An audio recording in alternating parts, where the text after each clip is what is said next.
चलिए अगले डेरिवेशन के बारे में बात करते हैं कि torque on an electric dipole in uniform magnetic field. Electric field में अगर कोई डाइपोल रखा गया है तो उसके ऊपर फोर्स कितना काम करता है। तो टॉर्क जो काम करेगा उस टॉर्क के फार्मूले के लिए यहां पर हमने एक फिगर बनाया है। मान लेते हैं ये कोई ऑब्जेक्ट है, इस पॉइंट के अबाउट इसे हिंज कर रखा गया, ये पॉइंट ऑफ रोटेशन है। जैसे ये पेन है, मान लो इसको हमने यहां से पकड़ रखा और यहां से पकड़ के इस तरह से इसे घुमाया जा सकता है। इस हाथ से हम क्या कर रहे हैं, इसके ऊपर फोर्स लगा रहे हैं इस तरह से।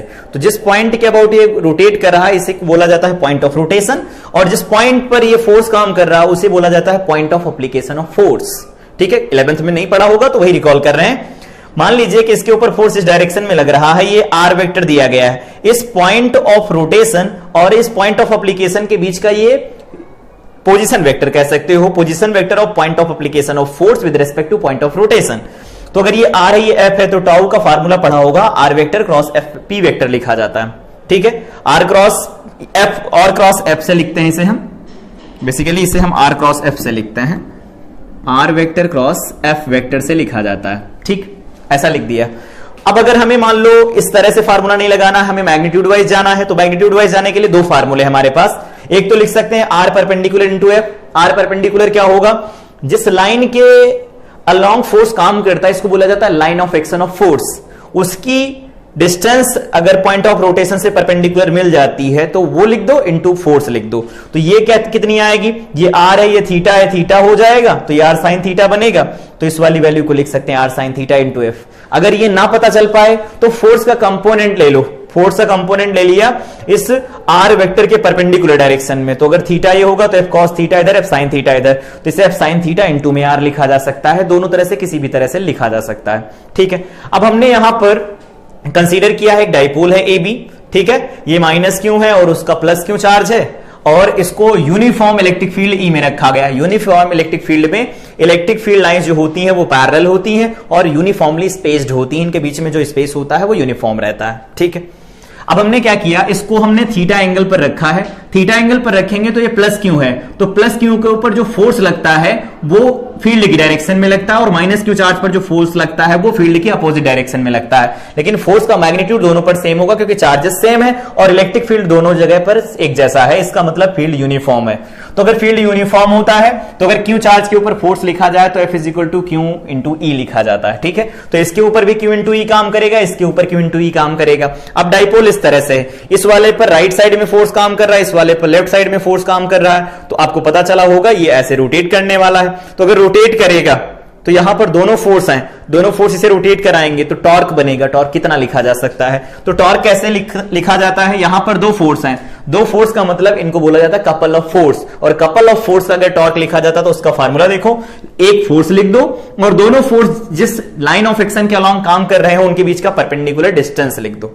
फिर से रिपीट करते हैं, जब कभी भी कपल ऑफ फोर्स का टॉर्क लिखना हो यहां लिख देते हैं couple of force, couple of force, couple of force का टॉर्क लिखना हो तो क्या लिखेंगे, एक फोर्स लिख दो, दोनों में से कोई एक फोर्स लिख दो। क्योंकि मान लो हमने इस पॉइंट को मान लिया पॉइंट ऑफ रोटेशन है, तो हम एक को फिक्स करके बैठ गए तो उस वाले का टॉर्क तो हो गया जीरो, दूसरा वाला रहेगा जिसका टॉर्क आएगा।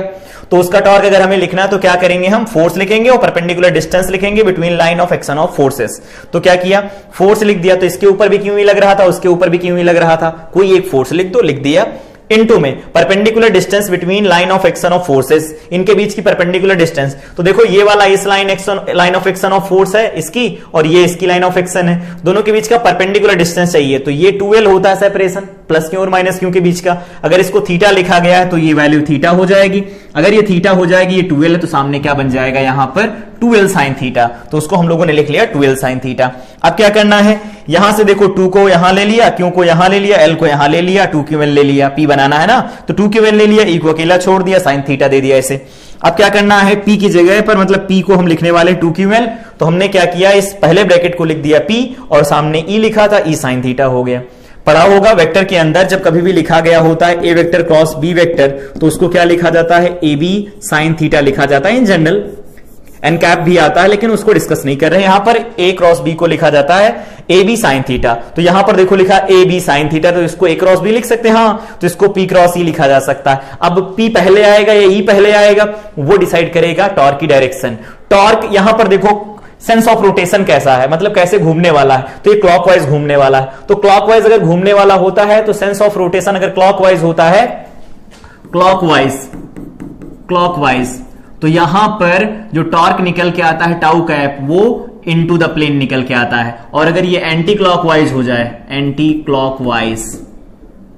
क्लॉकवाइज या काउंटर क्लॉकवाइज, तो टाउ कैप की डायरेक्शन निकल के आती है आउट ऑफ द प्लेन। ठीक है, अब सही है। तो ये पढ़ा होगा फर्स्ट ईयर में भी कि अगर सेंस ऑफ रोटेशन क्लॉकवाइज है तो टाउ की डायरेक्शन इनटू द प्लेन आएगी, और सेंस ऑफ रोटेशन अगर एंटी क्लॉकवाइज है तो आउट ऑफ द प्लेन आएगी।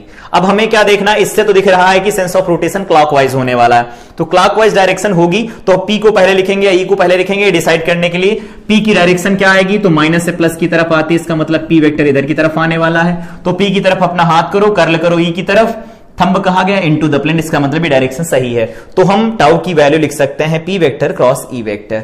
इस तरह से अगर यूनिफॉर्म इलेक्ट्रिक फील्ड के अंदर कोई डाइपोल प्लेस किया जाता है तो उसके ऊपर टॉर्क कितना काम करता है, ये उसका फार्मूला होता है। यहां पर कोई एक फोर्स लिखना है और दोनों लाइन ऑफ एक्शन के बीच का परपेंडिकुलर डिस्टेंस लिख दो, मल्टीप्लाई करा के सॉल्व कर दो, रिजल्ट मिल जाएगा। सेंस ऑफ रोटेशन से पता कर सकते हैं कि पी पहले लिखना या ई पहले लिखना। फर्स्ट ईयर के थोड़े कॉन्सेप्ट इन्वॉल्व हो रहे थे तो उनको भी अलग से बता दिया। तो ये था torque on an electric dipole in a uniform electric field।